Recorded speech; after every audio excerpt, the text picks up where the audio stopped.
Senior Congress party నాయకులు పెద్దలు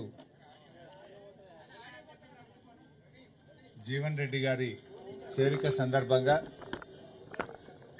ఈ నెల 20వ తేదీన కేసీఆర్ గారి నాయకత్వంలో వారు బీఆర్ఎస్ పార్టీలో చేరబోతా ఉన్నారు. ఆ సందర్భంగా సభ ఏర్పాట్లు పరిశీలించడానికి గౌరవనీయులు పార్టీ కార్యనిర్వాహక అధ్యక్షులు కేటీఆర్ గారు, అదేవిధంగా పార్టీ సీనియర్ నాయకులు అందరూ కలిసి ఈ సభ ఏర్పాట్లను పరిశీలించడానికి రావడం జరిగింది. మరి జీవన్ రెడ్డి గారి చేరిక ముఖ్యంగా కరీంనగర్ జిల్లాకు ఉత్తర తెలంగాణలో బీఆర్ఎస్ పార్టీకి ఎంతో బలాన్ని ఇస్తుంది. వారు రాజకీయాల్లో చాలా విలువలతో కూడినటువంటి రాజకీయం చేసినటువంటి సీనియర్ నాయకులు. వారిని ఇప్పుడే మర్యాదపూర్వకంగా వారిని ఇంట్లో కలిసి ఈ సభ ఏర్పాట్లు చూడడానికి ఇక్కడ రావడం జరిగింది. మిగతా విషయాలన్నీ అధ్యక్షులు వర్కింగ్ ప్రెసిడెంట్ కేటీఆర్ గారు చెప్తారు. నేను ఒక చిన్న విషయం, 2 విషయాలు మాట్లాడి I will hand over the mic to working president. అయితే నిన్న పార్లమెంట్లో మనం చూసాం, 2 విషయాలు ఇవాళ చాలా బాధ కలుగుతా ఉన్నాయి. ఒకటి, బీజేపీ ఎంపీ తెలంగాణ మీద మాట్లాడినటువంటి మాటలు ఇవాళ యావత్ తెలంగాణ ప్రజల ఆత్మగౌరవాన్ని దెబ్బతీసే విధంగా ఉంది. ఇవాళ బీజేపీ ఎంపీ మాట్లాడిన మాటలపై కిషన్ రెడ్డి గారు ఇంకా వెనకేసుకొచ్చే ప్రయత్నం చేస్తున్నారు. తేజస్వి సూర్య మాట్లాడిన మాటలు చూస్తూ ఉంటే తెలంగాణ గుండెలు రగిలిపోతా ఉన్నాయి. బేషరతుగా క్షమాపణ చెప్పాల్సింది పోయి కిషన్ రెడ్డి గారు ఇంకా వెనకేసుకొచ్చే ప్రయత్నం చేస్తూ ఉన్నారు. తెలంగాణ రాష్ట్ర ఏర్పాటును ఇండియా పాకిస్తాన్తో పోల్చడం, దేశ విభజనతో పోల్చడం అంటే 4 కోట్ల ప్రజల ఆత్మగౌరవాన్ని దెబ్బతీయడం. తెలంగాణ ఉద్యమం అనేది కేసీఆర్ గారి నాయకత్వంలో సకల జనులు 4 కోట్ల ప్రజలను ఒక్కటై పోరాడి ప్రజాస్వామ్య ప్రక్రియలో తెలంగాణ సాధించుకున్నాం. డాక్టర్ బాబాసాహెబ్ అంబేద్కర్ గారు రాసినటువంటి రాజ్యాంగంలోని ఆర్టికల్ 3 ప్రకారంగా తెలంగాణ రాష్ట్రం ఏర్పడ్డది. కానీ తేజస్వి సూర్య గారు ఇదేదో పాకిస్తాన్ భారతదేశ విభజన జరిగిందనే విధంగా దాన్ని మాట్లాడడం అంటే అమరుల త్యాగాలను, తెలంగాణ ప్రజల పోరాటాన్ని చిన్నచూపు చూడటం. ఇది ఇండియా పాకిస్తాన్ విభజనలాగా జరగలేదు. రాజ్యాంగంలోని ఆర్టికల్ 3 ద్వారా ప్రజాస్వామ్య పద్ధతుల్లో లోక్సభలో, రాజ్యసభలో బిల్లు పాస్ అయి రాష్ట్రపతి సంతకంతో గెజిట్ నోటిఫికేషన్ ద్వారా ఈరోజు తెలంగాణ రాష్ట్రం ఏర్పడ్డది. అంటే కనీస అవగాహన లేకుండా తెలంగాణ మీద విషం జిమ్మేటువంటి ప్రయత్నం, తెలంగాణ ఉద్యమం మీద, తెలంగాణ ప్రజల మీద, తెలంగాణ రాష్ట్రం మీద ఒక విషం జిమ్మేటువంటి ప్రయత్నం చేస్తా ఉన్నారు. ఒక ఎంపీ తప్పు మాట్లాడితే వెంటనే ఆ పార్టీ నాయకత్వం కానీ, రాష్ట్ర నాయకత్వం కానీ నువ్వు తప్పు మాట్లాడినావని బేషరతుగా క్షమాపణ చెప్పించాలి. కానీ అది చేయకుండా ఇంకా వెనుకేసుకొచ్చేటువంటి ప్రయత్నం చేస్తా ఉన్నారు. ఒకటి మాత్రం స్పష్టంగా కనబడ్డది, నిజంగా బీఆర్ఎస్ ఎంపీలు లోక్సభలో లేని లోటు మాత్రం నిన్న కనబడ్డది. బీఆర్ఎస్ ఎంపీలే ఉండి ఉంటే అప్పుడే ఆన్ ద స్పాట్ తేజస్వి సూర్యకు ధీటైనటువంటి సమాధానం మరి తెలంగాణ బిడ్డల తరఫున బీఆర్ఎస్ చెప్పుండేది. ఇవాళ 8 మంది కాంగ్రెస్ ఎంపీలు ఉన్నా, 8 మంది బీజేపీలు ఎంపీలు ఉన్నా తెలంగాణ రాష్ట్రానికి ప్రజలకు అవమానం జరుగుతుంటే పెదవులు మూసుకొని కూర్చున్నారు. మనం చూసిన మొన్ననే రాజ్యసభలో బీఆర్ఎస్ ఎంపీలు ఉన్నారు 3. కాళేశ్వరం ప్రాజెక్టు మీద కేంద్ర మంత్రి, జలవనరుల మంత్రి అడగోలుగా మాట్లాడిండు. అవాకులు చెవాకులు పేలితే మన ఎంపీ సురేష్ రెడ్డి గారు, మన బీఆర్ఎస్ ఎంపీ వడ్డిరాజు రవిచంద్ర గారు ధీటైనటువంటి సమాధానం చెప్పింది. కేంద్ర మంత్రి నోరు మూపించేటువంటి విధంగా కాళేశ్వరం ప్రాజెక్టు తెలంగాణకు వరప్రదాయని, నువ్వు పిచ్చి పిచ్చి మాటలు అవగాహన లేకుండా మాట్లాడుతున్నావని అదే సభలో ఉన్న బీఆర్ఎస్ ఎంపీలు స్పీకర్ గారిని కలిసి ఒప్పించి టైం తీసుకొని రికార్డు సరిచేసిండ్రు, కేంద్ర మంత్రికి ధీటైన సమాధానం చెప్పిండ్రు.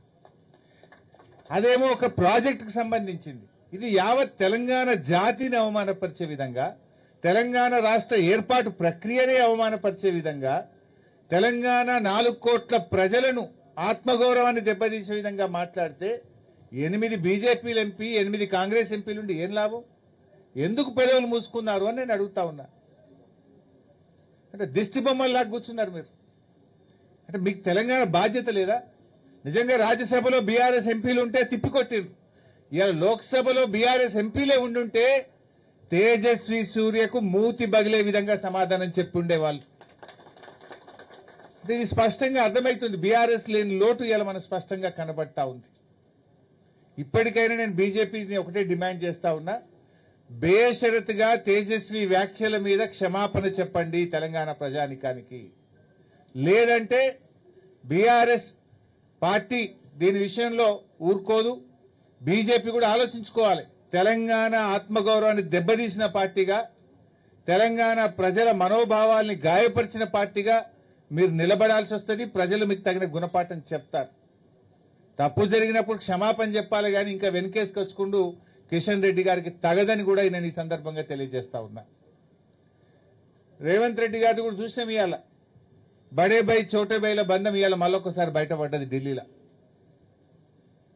రేవంత్ రెడ్డి గారు మొన్న రాష్ట్ర పార్లమెంట్లో బిల్లు పాస్ విషయంలో, లోక్సభ సీట్ల పెంపు విషయంలో హైబ్రిడ్ విధానం అని చెప్పి ఒక విధానం తెచ్చిండు. హైబ్రిడ్ సంగతి ఏందో ఇలా అర్థమైపోయింది. Cross breed. జనరల్ గా హైబ్రిడ్ మక్క అంటే ఏందన్నట్టు క్రాస్ బ్రీడే కదా. క్రాస్ బ్రీడ్ చేస్తే హైబ్రిడ్ మక్క వస్తుంది, విత్తనం ఏదైనా. ఈ హైబ్రిడ్ సంగతి అంటే క్రాస్ బ్రీడ్ అని అర్థమవుతుంది. రేవంత్ రెడ్డి నిన్ననేమో పార్లమెంట్లో బీజేపీ కాంగ్రెస్లు కొట్లాడుకున్నట్టు చూసినాం మనం. మహిళా బిల్లు విషయంలో ఇద్దరు కలిసి మహిళలకు తీరని ద్రోహం చేసిండ్రు.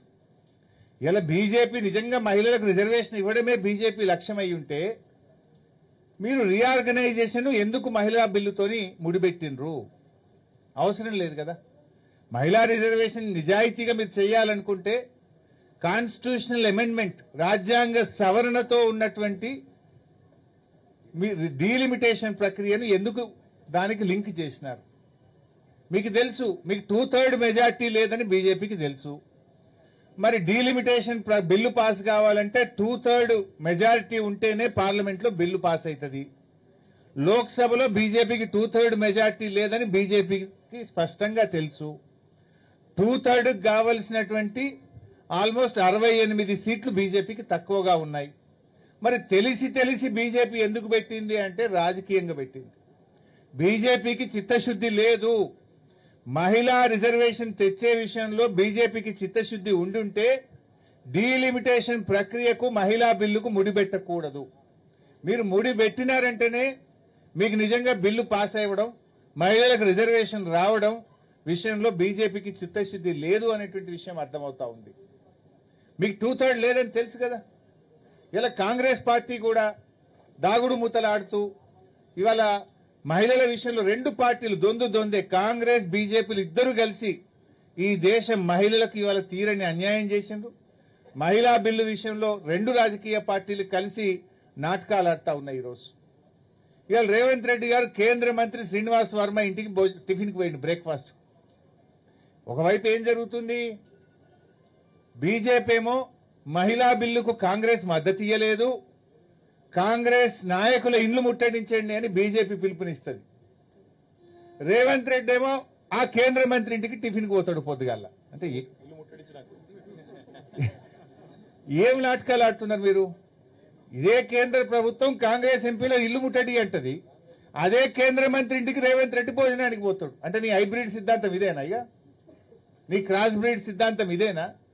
నాకైతే ఆ రాహుల్ గాంధీకి సోనియా గాంధీ గారికి అర్థమవుతుందో లేదో నాకు అర్థమైతలేదు. ఈ క్రాస్ బ్రీడ్ సిద్ధాంతంతో ఈ రేవంత్ రెడ్డి చేసే ఈ హైబ్రిడ్ పనులతో కాంగ్రెస్ పార్టీ బతికి బట్టగట్టదా? కాంగ్రెస్ సిద్ధాంతం నిలుస్తుందా? అసలు ఆయన చెప్తున్నది ఏంది? ఇవాళ పొద్దున ఏడిపోయినావు నువ్వు. ఇవాళ దేశమంతా కాంగ్రెస్ నాయకుల ఇల్లు బీజేపీలు ముట్టడిస్తుండ్రు, నువ్వేమో కేంద్ర మంత్రి ఇంటికి టిఫిన్కి పోతున్నావు. అంటే నీ విధానం ఏంది? నీ పద్ధతి ఏంది? అసలు మీ పోరాటంలో ఉండే డ్రామాలు ఏందో ప్రజలకు అర్థమైతలేవా? నిజంగా కాంగ్రెస్ బీజేపీల పోరాటం నిజమైతే నువ్వు ఎట్లా పోతావు పొద్దుగాల? అంటే మీరంతా కూడబలుకొని ఈ దేశ మహిళల్ని మోసం చేసిండ్రు. ఈ దేశానికి ఇవాళ మహిళా రిజర్వేషన్ విషయంలో మీకు చిత్తశుద్ధి లేదు. ఆనాడు కేసీఆర్ గారి నాయకత్వంలో తెలంగాణ మొదటి శాసనసభలోనే మహిళలకు చట్టసభల్లో రిజర్వేషన్ కల్పించాలని ఆ రోజు బీఆర్ఎస్ పార్టీ ఏకగ్రీవ తీర్మానం చేసి కేంద్ర ప్రభుత్వానికి పంపింది. బీజేపీ మీద నెపం పెట్టి కాంగ్రెస్ తప్పించుకునే ప్రయత్నం చేసింది. కాంగ్రెస్ మీద నెపం పెట్టి ఇలా బీజేపీ తప్పించుకునే ప్రయత్నం చేస్తుంది. రెండు పార్టీలు కలిసి ఈ దేశ మహిళలకు ఇలా తీరని అన్యాయం చేస్తా ఉన్నారు. ఇలా బీజేపీకి మెజార్టీ లేదని తెలిసి డీలిమిటేషన్ తో 2/3 మెజార్టీతో లింక్ పెట్టడం అంటే బీజేపీకి చిత్తశుద్ధి లేదు, కాంగ్రెస్ కు కూడా క్లారిటీ లేదు. రెండు పార్టీలు కలిసి ఇలా మహిళల్ని మోసం చేస్తా ఉన్నారు. ముఖ్యంగా రేవంత్ రెడ్డి ఇలా అన్ని కూడా అర్థమైతా ఉన్నాయి. ఎందుకంటే ఇలా ఇంకోటి ఆలోచించండి, తేజస్వి సూర్య వ్యాఖ్యల మీద ఇప్పటి వరకు రేవంత్ రెడ్డి ఖండించలే. ఎందుకు? బడే బైక్ కోపం వస్తుందనా? నువ్వు తెలంగాణ ముఖ్యమంత్రివి, తెలంగాణ ఏర్పాటునే ప్రశ్నించే విధంగా పార్లమెంట్ లో మాట్లాడి, బయట ఎక్కడో మాట్లాడితే సంబంధం లేదు, అది పార్లమెంట్ రికార్డులో పోయింది. మరి దాన్ని ఈ రోజు కూడా రేవంత్ రెడ్డి ఖండించాడు తేజస్వి సూర్య వ్యాఖ్యలను. అంటే నీ రిలేషన్ ఏంటి? పొద్దుగాలేసి కేంద్ర మంత్రి ఇంటికి బీజేపీ ప్రభుత్వం ఇంటికి పోతావు నువ్వు. ఇవాళ ప్రజలు అన్ని కూడా గమనిస్తా ఉన్నారు. బట్ ఏది ఏమైనా తప్పకుండా మళ్లీ రాష్ట్రంలో ఒకటి మాత్రం క్లారిటీ వచ్చింది, రేవంత్ రెడ్డి పోవాలి, కేసీఆర్ రావాలి. ఇదే ఈ రాష్ట్రంలో ఏ నోట వినబడుతున్న నినాదం. అది ఖాయమైపోయింది. డేట్ ఎప్పుడు, టైం ఎప్పుడు, ఎన్నిక ఎప్పుడు అనేది మాత్రమే తేలాల్సింది తప్ప రేవంత్ రెడ్డి పోవాలి, కేసీఆర్ రావాలి అనేది ఇవాళ రాష్ట్రంలో 4 కోట్ల ప్రజల నోట మాట కూడా ఉంది. ఈ మాట నిజమైతుంది. దానికి సంకేతమే ఈ రోజు జీవన్ రెడ్డి గారి చేరిక. అందరికీ ధన్యవాదాలు.